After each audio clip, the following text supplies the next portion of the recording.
This is Metro Week. Our top story, the city of Tucson has a new budget. We dissect it with help from Tucson's chief financial officer and a former mayor. Then we look back at the week's news with our Journalists Roundtable. Next year, Tucson's public safety pensions alone are going to be $46 million. There is a huge number of girls that are now being apprehended at the border. It used to be.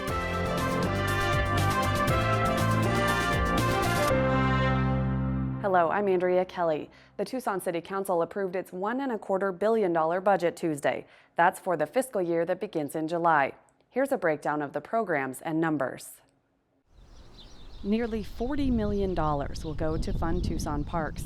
The budget focuses on improving parks and fields, including maintenance at dozens of large and small parks, 10 swimming pools, plus classes, rec centers, High Corbett Baseball Stadium, and the KidCo after-school program. That spending is about a 10% reduction from last year. The city transportation budget is also lower this year at $228 million. Included is money for filling potholes, starting major road construction projects, running the bus and streetcar systems, and planning. The largest funding sources for Tucson transportation are state taxes from car registrations and a gasoline tax we pay at the pump. Some city sales taxes also go to roads, and that budget includes a voter-approved property tax increase to generate $20 million for road work in the fiscal year that begins in July. About 2,000 people work in the Tucson police and fire departments, and the public safety budget exceeds $250 million next year. Funding for public safety comes mostly from city sales taxes. A program to allow public safety employees to be paid back for unused sick leave cost taxpayers millions of dollars in past years, but it was discontinued in 2014. The city traditionally funds some nonprofit organizations. They were initially targeted for large cuts this year, but are receiving $2 million, about the same as last year. They include Access Tucson, the Downtown Tucson Partnership, and others. The total budget is $1.25 billion, and that includes a pay raise for city employees, which will cost more than $10 million a year. The increase will be about 55 cents an hour for most city employees. Three main sources make up city revenue. General funds, or day-to-day operating funds, are the city's sales tax collections. Enterprise funds are the departments that are supposed to pay for themselves, such as municipal golf courses and the Tucson Water Department. Some restricted sources of revenue, such as transportation taxes, can be spent only on a specific item, such as road work. While the city budget was increasing just a few years ago, it was rising slower than pre-recession projections would have assumed. The goals during the cuts have been to maintain the highest level of service possible. The number of city employees has fluctuated in the last decade. It's dropped by more than 20% since 2006, going from more than 6,000 employees to fewer than 5,000 for the fiscal year that begins in July. Joining me now to delve into the city budget are Kelly Gottschalk, an assistant city manager and Tucson's chief financial officer, and former Tucson Mayor Tom Volge. Kelly, let's start by the overarching issue that the city budget had this year, which was a deficit again. How did the city council end up filling that difference between revenues and expenditures? Andrea, we started months ago with a $33 million budget deficit. And basically the mayor and council took a look at all of the programs that the city provided, and we really went through everything and I think took reductions in everything from employee benefits to employee overtime to cutting different programs, but we always tried to keep our goals in mind of maintaining the frontline services. So I would say the reductions were across the board and with that goal in mind. And the frontline, remind us what those frontline services are. They're really those services that the citizens see. They're the people on the street taking care of the potholes and the weeds and the policeman on the street, the firefighter on the street. We tried to cut administrators as much as we could, kind of back office people, higher level supervisors, flatten out the organization, outsource certain things when we could do that to save money. So those are the areas that we really focused on.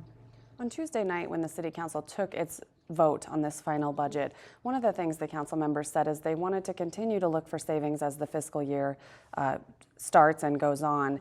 Is that a good way to deal with a budget, kind of keep updating it as you go through the year? It's absolutely necessary because many of the programs take a long time to implement.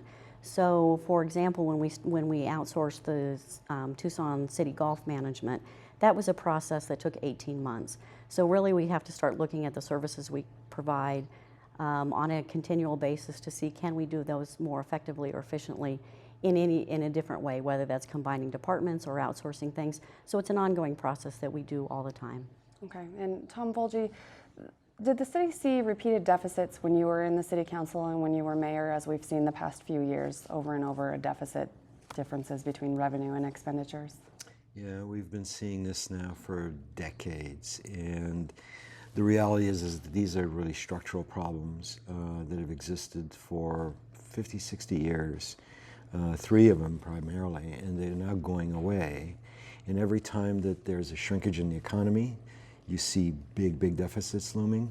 When there's a good economy, then you try to catch up, just to find yourself barely catching up, and then another economic difficulty hits, and then you're in trouble again. You mentioned 3 main structural issues. Can you go through what those are? Sure. One has been a pattern of enormous growth between 1950 and 2008. And that enormous growth of population influx into the community meant that we were always in a catch-up situation of trying to build infrastructure to meet the growing demand. We didn't do that very well very often because we were hamstrung in terms of resources. The second one is what we know, and that there's this enormous amount of working poverty in this community. And anywhere up to 35–40% of the community is working poor, which means that the very idea of what basic services are changes in a community like this. Their ability to pay taxes is dramatically different. And that leads us to the third issue, a third structural problem, and that is the places where you can get financial resources for the city that are fair and equitable. And we are primarily dependent upon basically sales taxes, very limited property taxes, and fees. And sales taxes and fees are incredibly regressive, and they put an extra burden on very poor people. So you're stuck with those 3 structural problems, and they're very difficult to address. Not only in Tucson, which historically has been true, but all other cities that are like us as well. Okay. And Kelly, I heard you, I saw you nod in agreement to that. You agree those are the 3 main issues? I do, and I think it is made more dramatic by the large unincorporated population that we have and the taxing structure in the state of Arizona. Other states have the largest share of their sales tax going to the city, whereas here in Arizona, the largest percent of sales tax actually goes to the state, and then it's shared by population. But because of southern Arizona having so many people in the unincorporated areas, we don't capture that in the city. So that money is staying up in Maricopa County. So we have money that we are not realizing, which goes to Mayor Volge's comment of the sales tax piece. But the other thing is we have expenditures in Tucson related to the working poor that other cities don't have. It's very unusual to fund a transit system out of your general fund budget. That's a large part of our expenditure. It's very important for this city, but that does put a constraint on us. I feel like I've always heard that other cities do put some general fund revenue into the transit system. Do we just put more? Many cities have a dedicated revenue source. Okay. Our dedicated revenue source goes to the RTA to build roads. In many cities, that 0.1% of sales tax goes to actually a transit system or to maintain roads. Okay. So short of incorporating all of Pima County, for example, how can we fix these issues? I'll throw that to either one of you. Well, that ultimately probably has to be part of the answer. It may not be all of Pima County, but there is one metropolitan community here. We don't act, though, like a metropolitan community.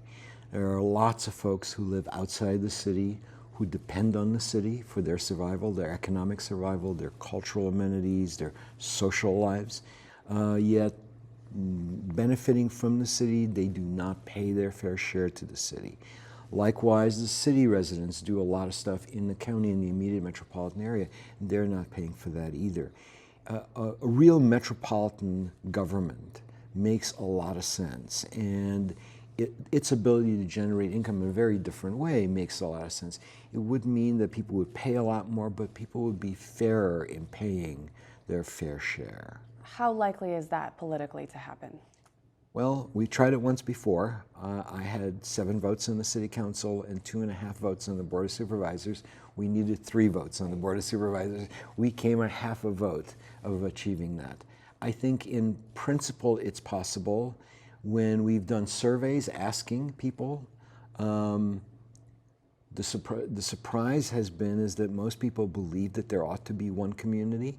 They may have a big fight about whether or not they should call it Pima or Tucson, but it ought to be one community. So the public is there, and I think some of the politicians are there. I think necessity may ultimately force us there as well. Okay. The issue is whether or not it's going to be too late by the time we get there. And Kelly, you're in charge of the city budget administratively and planning-wise. So you've agreed that some of the issues that are causing the budget deficits over the years, every year, what do you think needs to be done to solve it that may or may not be realistic? Well, I think having a dedicated revenue source for either public safety or the transit system would certainly help. That could be immediate impact. Pension reform in some responsible manner that really did solve the pension, not like the item before. And then finally, improving our education system so we can get better jobs here. That's a long-term solution. All right, well, thank you both for joining us this week to talk about the city budget and these long-term issues. We'll be right back. 3 regions of wineries taking shape in Arizona and influencing the state's economy. Winemakers from all walks of life stepping into a different kind of farming. Later on Arizona Week. Here to discuss the top news of the week are Arizona Public Media's Fernanda Echavarri, Dylan Smith of TucsonSentinel.com, and Thelma Grimes of the publication group Tucson Local Media. Thank you all for being here. Dylan, the Tucson City budget passed this week, as we've mentioned, and Kelly Gottschalk talked about some of the cuts that were made to the budget to make up for that deficit. What did the council consider earlier this year that they didn't end up cutting? Well, we started in the budget process in February with a $33 million deficit that was quickly cut to $20 million. I guess they found $13 million in the couch cushions somewhere. And then the city manager spent a couple of months trying to convince the council to make some pretty extensive cuts, especially to Parks and Rec and in other areas, and basically got told no by the council. And instead of doing that, they trimmed a little bit of fat here and there, and are relying on a lot of one-time fixes, an asbestos settlement, some land sales, and some other things to close the budget gap this year, which kind of creates a wall for next year yet again. One of the things the council said was that they're going to keep maybe looking for some savings. Is that going to happen, do you think? Well, there are still some things that are up in the air. They delayed making a decision on cuts to Suntrans schedule and to possibly raising bus fares until after a task force comes back with a report in October. And both of those decisions are about $2.4 million apiece. And there's still some talk going on about how to handle outside agencies, especially Access Tucson, and how funding for that agency might be maintained or cut back a little bit more than what was passed in this budget. Thelma, did you have something to add? So just listening, earlier they said it's been decades of problems with the budget. What are some solutions going forward that they can start addressing so we can start making progress rather than playing catch up or lagging behind every year? Well, Tucson faces a lot of built-in budget problems, especially with pensions, with streets that have not been well maintained for a very long time, and the bills for that are coming due. And it's going to be difficult for the next several years, I think. It's not a matter of just saying, well, we need to make this one change. It's going to be finding our way through this. So does some of that come down to leadership, that they have to kind of change it and start making the progress rather than just talking about it year after year?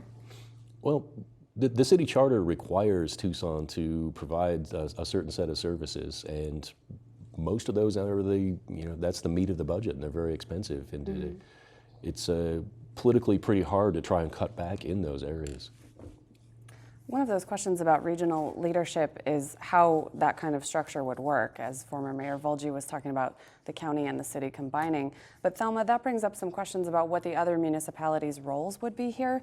And let's talk a little bit about their budgets. What's going on in Oro Valley and Marana's municipal budgets this year? And I think that's what's interesting. You have Tucson struggling year after year, but then you have Oro Valley and Marana having these surpluses and looking at big projects that they can improve in the community, from parks and recreation to wastewater facilities to all of this. I mean, you have Oro Valley with a $107 million budget, which is 13 million from last year.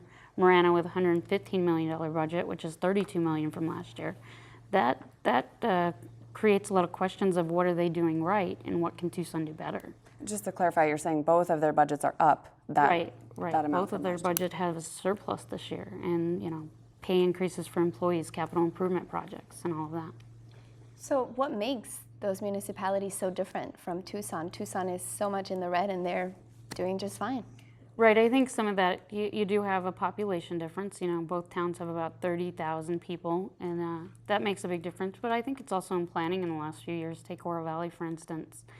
They made the hard cuts to cut staff. They outsourced their transit program. They put the library system back into Pima County hands. All of that created more money for later years to use. What are some of the bigger issues in their budgets that they talk about every year when they talk about how to spend the money?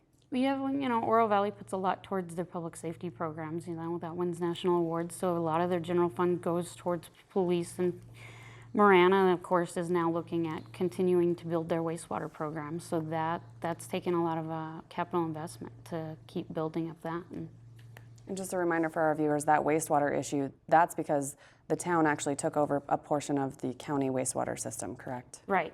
After an extended legal battle, Marana now has control of their own wastewater facilities, and now they are building that up. Dylan? Well, one of the biggest differences between Oro Valley, Marana, and Tucson is the pension issue. Next year, Tucson's public safety pensions alone are going to be $46 million. That's up from a decade ago. There were just $5 million. That's half of the budget of one of those towns. It's a huge weight around the neck of the city, and there's no way to get out of that. That's money that's owed.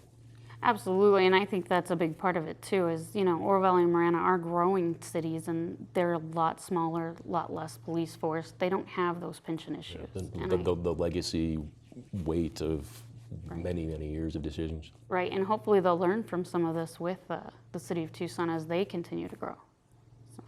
The city of Tucson's main funding source is sales tax, state and local sales taxes. Thelma, what are the main funding sources for Marana and Oro Valley? Marana and Oro Valley are kind of similar. Sales taxes are a major part of it. As Oro Valley points out, their property taxes aren't, but Marana has some, and they, based on impact fees, state shared revenues, but sales taxes are a big part of theirs as well. Another issue that we saw this week that actually is a national issue and a local issue, Fernanda, is a new statement the Obama administration has made about undocumented minors who are coming to the country illegally. What did he announce this week? On Monday, President Obama announced that he wanted to address what the White House is calling an urgent humanitarian situation. And that's the number of undocumented migrants, especially coming from Central America, that number has gone up 90% from just last year. However, this is not a new issue. This is an issue that's been going on for decades, and particularly has been increasing every single year for the last 10 years. So what the White House said is the president wants to put together a team of different agencies that can really get into the issue and tackle it. And he's bringing in FEMA, Health and Human Services, which is actually the agency that takes essentially custody of the minors after they've been apprehended by Border Patrol. So a lot of people are coming together trying to relieve some of the agencies like Border Patrol, ICE, that are having to deal with this influx.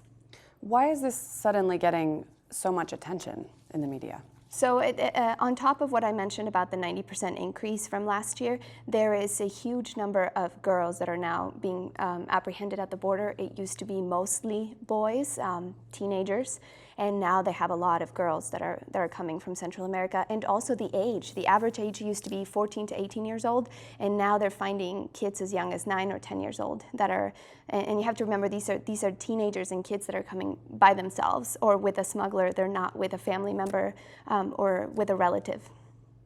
Thelma. How is this impacting Arizona, and where are they being taken?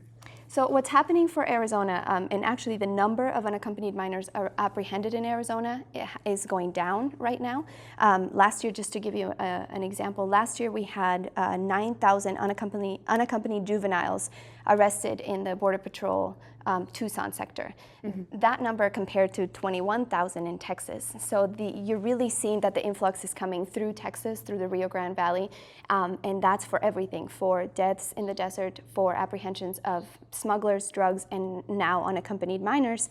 And what's happening is Texas does not have the resources to handle the influx. So Arizona is being affected by having some of our agents go to Texas to try to help, and also just last week, 400 of these juveniles were flown to Arizona, to Tucson and Phoenix, and we in Arizona are processing them and sort of dealing with them even though they crossed in Texas. So is some of the timing on this because of the temperatures increasing, and there's always the deaths in the desert every year, and now we have kids under 13. Is that part of the issue this year? Well, being in Arizona, if for any of us that have been here long enough, we've reported on this issue every summer. It's a huge issue for adults and now especially for kids. When we get to 110, 111 out there in Sasabe area or near the reservation, it's absolutely a problem. And Borstar, the Border Patrol unit that normally does the rescues, they often find young people in the desert who are in desperate need of medical attention because of the heat. What's the root of the increase? Why are there so many of these young children leaving their homes in Central America and coming here now as opposed to before? So I asked that question of federal officials, and normally the answer that I get is that it's a combination of many factors. The economic issues in these Central American countries, there are no opportunities for a lot of these families, particularly for young people. There's also the desire of wanting to reunite with family. A lot of these kids are coming here to meet with their moms or their dads who have left Central America perhaps even decades ago, and they want to meet with them. There's also, I spoke with the consul from El Salvador who said that there is a huge increase in organized crime and extortion, that some of the gang members in these Central American countries are finding the parents in the US, calling them and saying, you're making money in the US, if you don't wire money back to Central America, your child will no longer be safe. So it's forcing some of these families to say, although you're as young as 10 or 11 years old, get together with the smuggler or try to make it to the US to reunite with the family and to be safe. It sounds like they're not really posed with a lot of options when that does come down. Right, and there is no one good answer to your question, which would be like the one factor that's making this increase, and that's causing the 90% increase from the previous year. In your reporting, did you get any indication why this is starting to be a bigger problem or bigger numbers in Texas versus the other border states? I did not. Again, there's not something that you can pinpoint to one specific answer. Geographically, the border with Texas is closer. If you're coming from Central America and you stay further south, it's farther south. So if you're staying towards the east of Mexico, and that's how these kids are getting through. Geographically, it's closer. Also, there actually has been a lot of campaigning. I know the Mexican government has done this. Central American governments have done it too, to try to let people know before they head north what the dangers of crossing in the desert are. And there's been a lot more policing and enforcement of border security in Arizona in recent years also. We're going to pivot to another issue that you also covered this week, which is the buying out, the Sunnyside School Board bought out the contract of its superintendent, Manuel Izquierdo. Set that up. How did they come to that decision? It's a little hard to set it up in just a couple of minutes. This is an issue that's been going on for quite some time, particularly the last year. The Sunnyside School Superintendent has been pretty controversial. And last summer, when the governing board voted to renew his contract after allegations of personal and financing problems, it kind of put the district and the board in a very divided place, where you had the people who supported the superintendent and were really supportive of some of the things that he's done for the district, particularly with technology, and then people who thought he was a bad leader and who wanted him out. So this whole thing actually led to a recall election where the two biggest supporters of the superintendent were recalled. And at their last meeting, as a sort of last move, they voted to essentially buy out Izquierdo. He got paid $300,000 a year. That was his salary. They are going to pay him $500,000 over the next 18 months. His last day in the office was today. He's going to work from home for the rest of June, and then in July he's just going to collect his buyout payment. A lot of issues here. Thelma, do you have a question? With the dynamics of the new board and the new board coming on and the board that just voted him out, is he going to be, are they going to reverse that decision, or are they all going to stay on track with that? So I asked the two board members, the newly elected board members, Eric Giffen and Becky Quintero, I asked both of them shortly after they were elected to the board if they were going to keep Izquierdo, and both of them said no. Neither one is a supporter of the controversial superintendent. However, when I spoke with Izquierdo the day after he was bought out, I asked him if the new board wanted to change sort of his settlement, if that was possible, and he said his lawyers and district lawyers got together, and if the new board decided they don't want to pay him the $500,000, that would have to go to court. So although the new board does not support him, he's no longer in a leadership position, and if they wanted to take back the settlement, they'd have to take it to the court. As a board with a school district, closing schools as well as cutting programs, was this the best way to spend that money? I mean, has the board answered that question? Eva Carrillo Dong was the only Izquierdo supporter who voted not to buy him out. She said it was not financially responsible. And I also asked Becky Quintero, who is now on the board, if she would like to buy him out, if she had the chance. And she said she ideally would have wanted to find another solution to this issue that wouldn't cost the district so much money. Mm-hmm. And that you brought up a good context. This is coming in light of closing schools, restructuring a child care facility. Can they afford it? Do we know that answer yet? I would assume if you have a deficit and you're closing schools that perhaps you can't afford to pay $500,000 to somebody who no longer works there. But the situation, the district was so divided, the governing board was so divided that Izquierdo actually told me that this may be best for everybody. Then again, he's getting $500,000 to not go to work for the next 18 months. But it seems like the board kind of just needed a fresh start with a new board, new leadership, and hopefully make better financial decisions that can get them out of the deficit. The voters pretty clearly spoke in this recall election, in which the people who ran on the platform of ousting Izquierdo won, 3-1. Going away. And it was pretty overwhelming, yeah.